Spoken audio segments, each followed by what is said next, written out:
அவ்வளோதான் ஆனந்தி ஜோடி இந்த வேலையை அவங்க தங்கச்சி பேரை கூப்பிட்டுக்கிறேன் நான். ஏமா விற்கும் போது மகாராணி மீன் எல்லா மீன் துணி மீன் விற்கும் போது மகாராணிமா அது பேரு.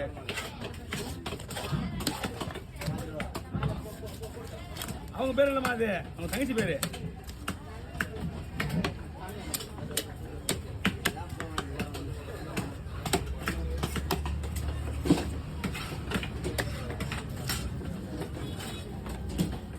ஒரே ஒரு சேனல் இருக்கு அது சின்னதா இருக்கு.